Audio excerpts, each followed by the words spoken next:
Assalamualaikum warahmatullahi wabarakatuh. Selamat pagi anak-anak. Baiklah, di kelas 3 ini kita akan belajar pelajaran SKI. Dulu kelas 2 mungkin belum ada. Di kelas 3 ini kita akan mulai belajar pelajaran SKI.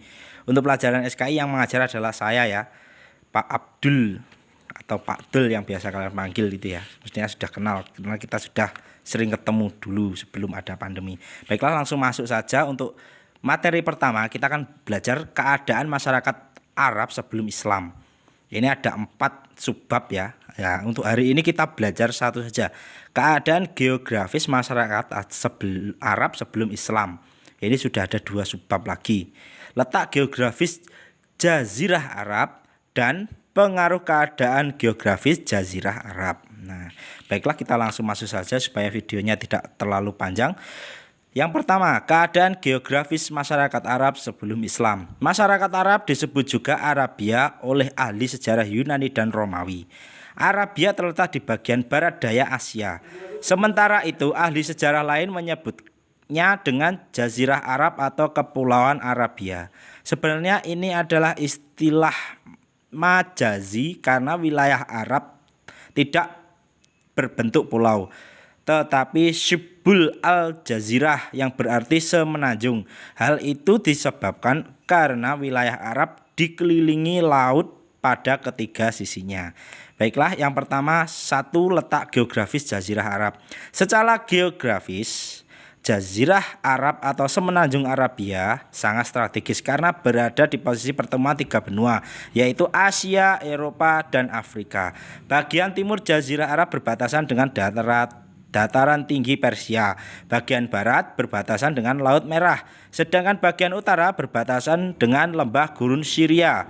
Selain itu, Jazirah Arab dikelilingi laut dan di ketiga sisinya. Jazirah Arab dibagi ke dalam 2 wilayah, yaitu bagian tengah dan bagian pinggiran. Bagian tengah terdiri gurun, bukit pasir, serta beberapa pegunungan yang tidak begitu tinggi. Selain itu, curah hujan yang tidak begitu tinggi, akibatnya penduduk hidup berpindah-pindah dari satu tempat ke tempat lain, mencari daerah yang subur untuk memberi makan ternaknya. Baiklah. Jazirah Arab terbagi menjadi beberapa provinsi, yaitu Provinsi Hijaz, Najd, Yaman, Hadramaut Maut, dan Oman. Semua provinsi tersebut menempati posisi yang sangat penting dalam lintasan sejarah Islam. Mekah, Madinah, dan Taif merupakan 3 kota besar di Provinsi Hijaz. Bagian utara Arabia merupakan wilayah yang tandus. Sepertiga lebih dari wilayah ini berupa padang pasir. Wilayah padang pasir yang besar adalah Adana yang terletak di pertengahan wilayah utara. Adapun bagian selatan Arabia merupakan wilayah yang subur dan padat penduduknya. Mata pencarian mereka adalah bertani dan berdagang. Sementara itu, Hadramaut Maut dan Yaman merupakan wilayah tersubur di Arabia Selatan. Suhu udara atau iklim Arabia sangat panas dan kering, kecuali sebagian wilayah pesisir dan lembah-lembah yang berair.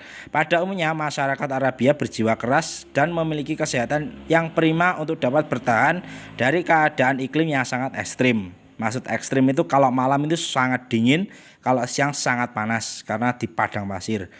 Meskipun wilayah Arabia dikelilingi lautan pada ketiga sisinya, wilayah ini nyaris tidak mempunyai sungai. Tidak ada, hanyalah sungai kecil yang tidak dapat berfungsi sehingga sebagai sarana pelayaran. Apabila curah hujan cukup, sudah pasti wilayah ini sangat subur untuk menghasilkan kopi, kurma, gandum, dan buah-buah lainnya. Itu ya, yang pertama sudah selesai.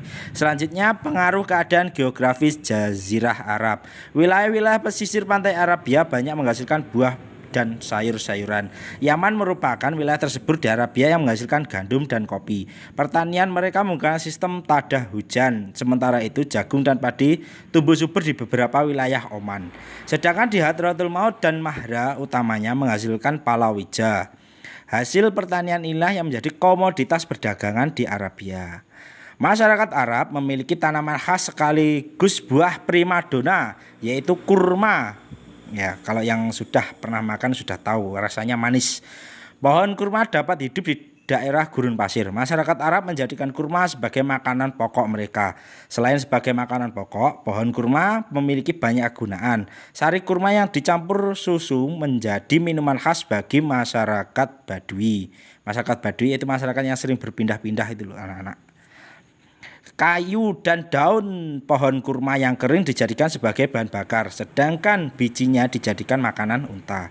Binatang khas yang terdapat di Arabia yaitu unta, biri-biri, keledai, dan kuda. Keledai ini lebih kecil daripada kuda ya, beda.